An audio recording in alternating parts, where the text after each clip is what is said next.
All right, I'm going to show you how to have the speaker automatically turn on when you make or receive calls on your Samsung Galaxy phone. So first, we will go to Settings, and then scroll down to Accessibility. From there, we'll go to Interaction and Dexterity, and there you will see an option for answering and ending calls. So here, there's a toggle for Answer using speaker.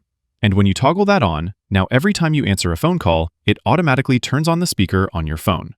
Now, there isn't a setting here for automatically using the speaker when you're making calls. For some reason, Samsung doesn't offer that, but there's an easy workaround.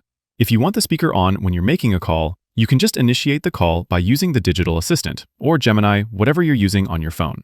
So you would hold down the side button, and when the digital assistant activates, just verbally tell the assistant to make a call by saying something like call mom, or call Bob, or whoever you're calling. And when you make the phone call this way, through the assistant, it's going to automatically put the phone call on speaker, instead of putting the audio in the earpiece. So, no built-in setting for outgoing calls, but this assistant trick is a nice, easy workaround. Anyways, that is how you automatically put your calls on speaker on a Samsung phone. Click that like button if this video helped you, and subscribe for more easy guides like this.